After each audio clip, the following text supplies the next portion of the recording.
Judo rules that have developed over years and years and years as an Olympic sport. You know, a lot of people argue it's less and less realistic self-defense wise, and I agree with them. But specifically as it compares to Brazilian Jiu-Jitsu rules, I'd like to point out that it seems to me that Brazilian Jiu-Jitsu is at a point where now a lot of different rule sets are coming out and people are confused of what the rules should be to make it more exciting and not guys just stalling out. You see, a lot of the original rules created in Brazilian Jiu-Jitsu highly award points for positions.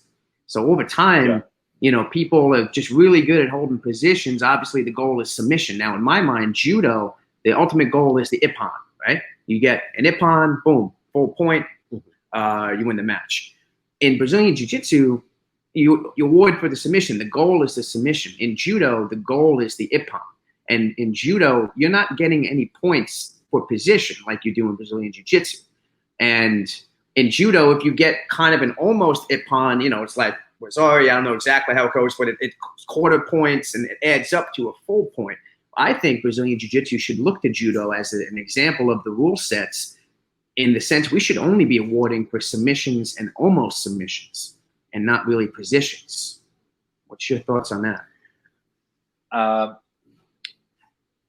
I think, you know, from watching and reading, you know, PDFs of IBJJF and IJF, I think both disciplines, like, because now they diverged a lot, I would say they suffered, you know, the realism took a big hit through sports rules. I think we can agree on that. Yeah. Okay. First, let me talk about Judo.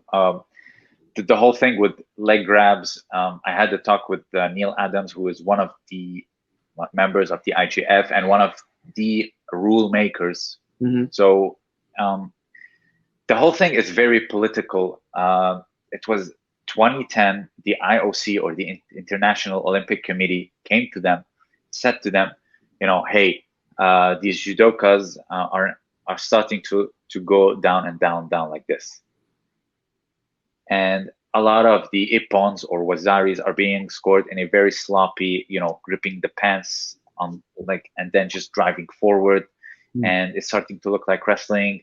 You know, be careful, your popularity, the numbers are, you know, not looking good compared to wrestling.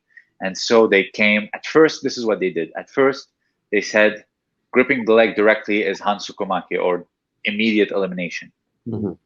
But what you can do, that this is from 2010 to 2012.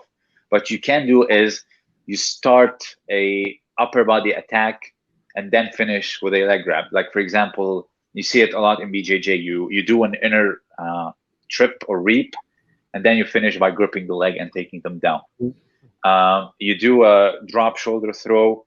Then, okay, if it doesn't work, I grip the leg and it turns into a fireman scary or kataguruma. At first it was that, or for example, I can use it, I can grip the leg as a counter technique. For example, someone's going for haraigoshi or uchimata, I can grab the leg and keep spinning them into like a teguruma or sukuinage.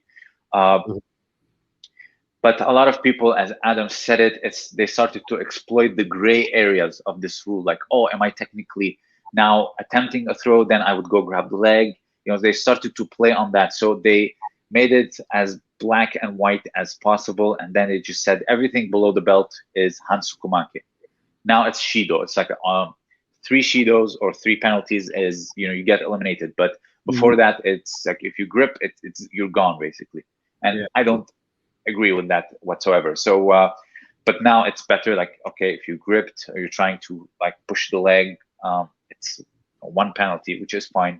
And then, you know, judo's popularity soared again, and now it's actually Greco or wrestling that's really suffering in terms of popularity. So you can clearly see it wasn't about safety. It wasn't about, you know, martial capabilities. It was just basically to stay alive in the Olympics.